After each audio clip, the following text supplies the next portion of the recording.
Um estudo afirma que os jovens deveriam ser os primeiros a se vacinarem contra a Covid.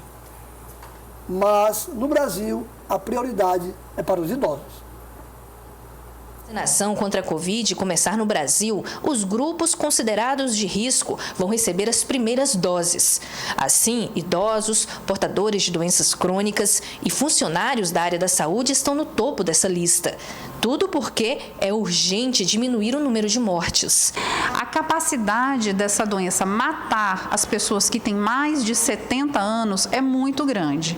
Então, se uma pessoa de 70 anos ou mais, 70, 80, 90, pegar essa doença e morrer é muito grande. O nome disso é letalidade. A letalidade dessa doença em pessoas idosas é muito grande. Então, na tentativa de proteger essas pessoas do chamado grupo de risco, a gente tenta vacinar primeiro essas pessoas para proteger essas pessoas. No entanto, uma pesquisa realizada na Universidade dos Emirados Árabes Unidos vai na contramão dessa lógica de prioridade. Os pesquisadores dizem que vacinar primeiro os trabalhadores de setores essenciais e adultos jovens traria mais benefícios.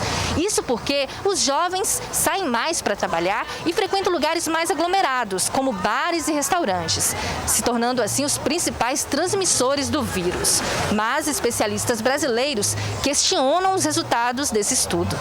No caso da Covid-19, para obtermos sucesso vacinando os adultos jovens e com isso reduzir a circulação do vírus na comunidade, vamos dizer, tendo um impacto de rebanho mais ampliado, nós precisaríamos de 3 situações importantes que até agora não temos. Primeiro, vacina para todos os jovens. O número de vacinados seria muito maior.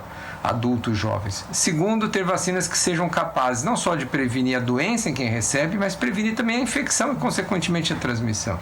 E terceiro, que esses jovens adultos fossem vacinados com elevadíssimas coberturas vacinais. Por isso que a opção em todos os países do mundo tem sido vacinar, num primeiro momento, os idosos, os grupos mais vulneráveis. É uma ideia, né? Ela mostrou que como essas pessoas elas têm mais contato, né, com outras pessoas e os idosos estariam, em tese, mais protegidos, teriam-se um benefício maior em vacinar primeiro os mais jovens. Mas ela não mostrou dados sólidos, dados que comprovassem que realmente essa vacinação dos grupos mais jovens traria um benefício maior do que vacinar primeiro essas populações mais idosas. A expectativa do Ministério da Saúde é que no primeiro semestre de 2020 se vacine os grupos prioritários, que corresponde a mais ou menos 50% da população. E a partir do segundo semestre, os demais. A infectologista explica que a formação de uma barreira imunológica depende da eficácia da vacina e também do percentual da população que será imunizada. Imunidade coletiva ou imunidade de rebanho, que significa a mesma coisa, significa o quê? Quando a grande maioria da população, cerca de 70% a 80% das pessoas, elas atingem imunidade, ou seja, elas já têm anticorpos suficientes para que aquela pessoa não desenvolva aquela doença. Por exemplo, no caso da Covid, para que a gente não tenha esse número exagerado de mortes, essa coisa que a gente está vendo agora, a gente precisa que pelo menos 70% da população esteja imunizada, vacinada, para que esses números comecem a diminuir, comecem a cair. Então, 70% da população, não é 70% da população de risco, é 70% da população total, né, esteja vacinada ou esteja imunizada, para que a gente comece a ver uma diminuição do número de casos, diminuição do número de óbitos. Esse é um debate interessante, né, Sayuri Magalhães? Questão esse fato que é tão polêmico. Qual é a opinião de vocês? Pois é, só complementando a informação, né, conversando ali com a doutora Norma, ela falou, aí no finalzinho da matéria vocês acompanharam, que é necessário pelo menos 70% da população se a eficácia da vacina estiver entre 70% e 80%.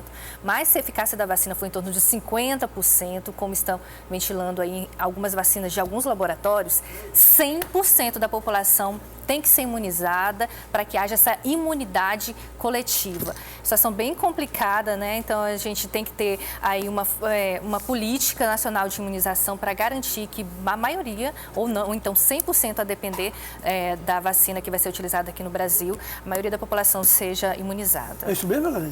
Olha, no país do jeitinho, o Supremo Tribunal Federal já deu um mau exemplo, pedindo que as vacinas fossem antes para aquela instituição. Daqui a pouco vai ter jornalista também pedindo, o guarda de trânsito, todo mundo. Eu acho que quem deve dar a palavra final sobre isso é o Ministério da Justiça e os infectologistas.